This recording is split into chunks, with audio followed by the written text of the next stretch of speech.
नमस्कार दोस्तों, बहुत बहुत स्वागत है आप सभी का आपके अपने इस यूट्यूब चैनल विधिटेरिया में। दोस्तों मैं हूं एडवोकेट मंजीत त्रिपाठी।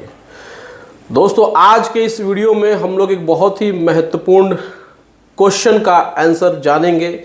हमारे एक व्यूअर ने हमसे पूछा है कि सर क्या 13/4 की नोटिस आ जाने के बाद अकाउंट या फिर ड्यूज क्लियर हो सकता है, अकाउंट रेगुलर हो सकता है। उनका कहने का मतलब ये है। तो 13/4 की जो प्रक्रिया है, सरफेसी एक्ट की ये जो धारा है, सेक्शन है, वो अपने आप में क्या कहती है इसका तो थोड़ा बहुत अनुमान आपको हमारे वीडियो से लगा ही होगा। लेकिन आज के इस वीडियो में एक बार फिर से थोड़ा सा प्रोसीजरल स्टाइल में, मतलब कि जिस प्रकार से प्रोसीजर होता है, किस तरीके से स्टेप बाय स्टेप आपका लोन डिफ़ॉल्ट होता है, उसको समझने की कोशिश करेंगे।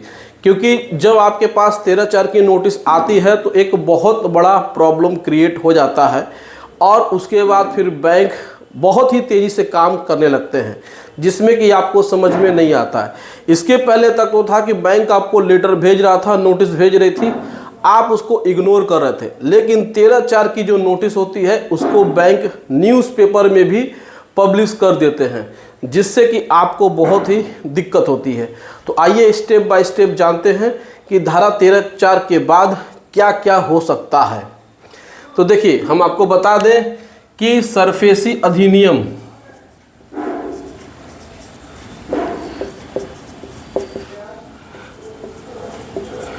सरफेसी एक्ट 2002 का सेक्शन 13(4) ये जो है वो आपका सिंबॉलिक पोजीशन का होता है। सिंबॉलिक पोजीशन को समझना बहुत ज़्यादा ज़रूरी है। मान के चलिए कि ये आपका प्लॉट है या फिर आपका मकान है, आपकी ये प्रॉपर्टी है, आपने इसको मॉर्गेज किया है, आपने इसको मॉर्गेज करके बैंक से सिक्योर लोन लिया हुआ है।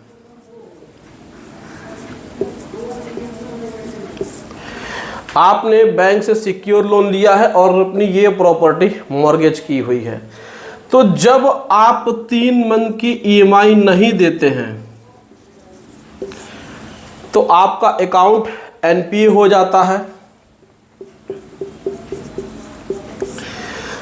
और जब अकाउंट एनपीए होता है तो फिर बैंक आपको 13(2) के अंतर्गत डिमांड नोटिस भेजती है।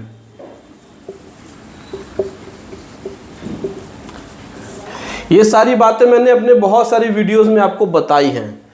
तो सेक्शन 13 क्लॉज 2 के अंतर्गत आपको एक डिमांड नोटिस आता है 60 डेज का।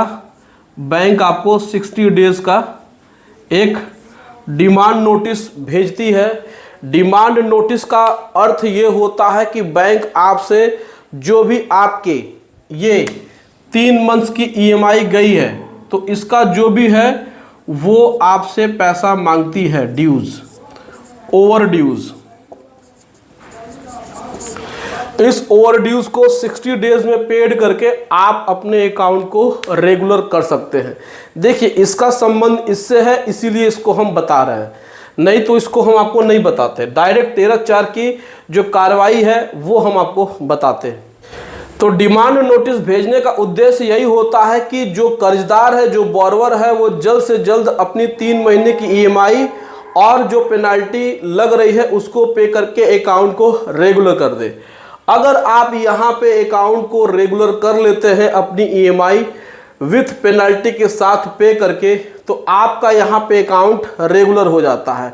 डिमांड नोटिस में 60 दिन का समय दिया होता है। 60 दिन में आपने पैसा पे करके अकाउंट को रेगुलर कर लिया, अकाउंट को रेगुलर कर लिया, फिर अब कोई दिक्कत नहीं है। डिमांड नोटिस तक आपने अगर अपना ओवर ड्यू पे कर दिया तो फिर आपको कोई दिक्कत नहीं है। लेकिन डिमांड नोटिस का जो 60 दिन का मियाद है, यानी कि डेडलाइन है, 60 दिन का समय है, अगर वो कंप्लीट हो जाता है, खत्म हो जाता है, तब आपके पास आता है धारा 13/4 के अंतर्गत सिंबॉलिक पोजीशन की नोटिस। अब ये सिंबॉलिक पोजीशन की जो नोटिस है वो जब आती है तो क्या करना चाहिए, उसके बाद क्या अकाउंट रेगुलर हो जाता है। अब आता है आपका ये प्रश्न।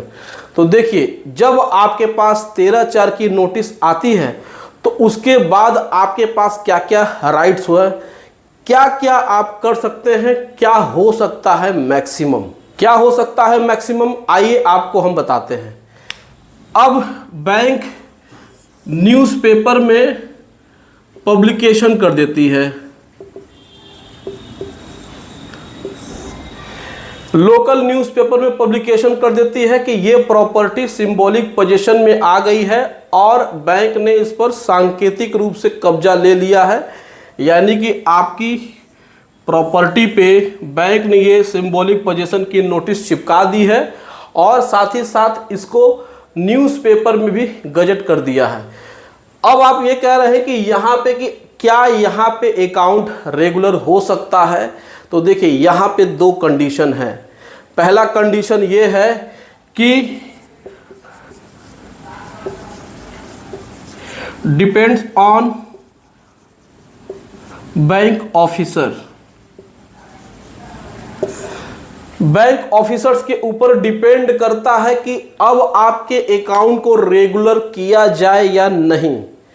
क्योंकि आपको जब 13/2 की नोटिस दी गई थी तो उसमें समय भरपूर दिया गया था, आपने उसका जवाब भी नहीं दिया, आपने उसका लिखित में किसी प्रकार से कोई आपने करस्पॉन्डेंस नहीं किया। तो यहाँ पर बैंक के अधिकारी चाहेंगे तो अकाउंट को रेगुलर कर सकते हैं, अन्यथा नहीं। तो आपके पास यहाँ पे क्या क्या राइट्स हैं, इसको समझना ज़रूरी है। तो आइए जानते हैं। पहला है रिक्वेस्ट लेटर। आप रिक्वेस्ट लेटर रीजनल मैनेजर को आप दे सकते हैं, आरएम को, और उसमें आप उनको श्योर करेंगे कि आप जो भी आपका ओवरड्यू है वो आप पेमेंट करेंगे और आप कमिटमेंट करेंगे कि भविष्य में हम दोबारा एनपीए नहीं होंगे, और आपको हम ये विश्वास दिलाते हैं। तो आपको एक रिक्वेस्ट लेटर आरएम को देना पड़ेगा और उसके बाद उनसे रिटन में एक्सेप्टेंस लेना पड़ेगा। उनसे रिटन में एक सहमति पत्र लेनी पड़ेगी कि हाँ ठीक है, बैंक सहमत है, आपके रिक्वेस्ट लेटर में जो भी आपने लिखा है आप पेमेंट करने के लिए रेडी हैं, और बैंक ये जो कार्रवाई कर रहा है 13/2 13/4 इसको वो कैंसिल करेगा।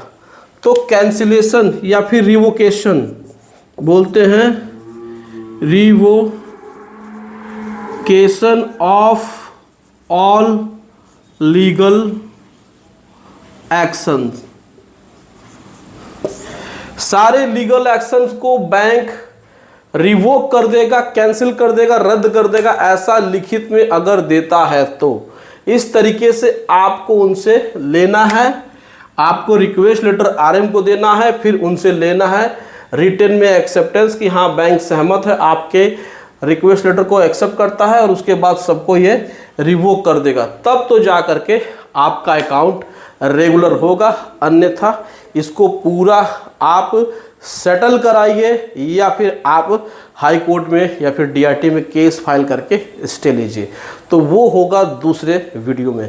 तो ये था 13/4 से संबंधित कुछ प्रोसीडिंग्स जिसको कि आपको जानना जरूरी था, जो हमारे एक व्यूअर का प्रश्न था। तो वीडियो अच्छी लगी हो तो वीडियो को लाइक ज़रूर करिए, आपके लाइक करने से थोड़ा मोटिवेशन मिलता है, और इसको शेयर करिए, जिन्होंने भी लोन लिया है उन तक ये वीडियो पहुंचे और उनकी हेल्प हो सके, और हमारे चैनल को सब्सक्राइब करके सपोर्ट ज़रूर प्रदान करिए।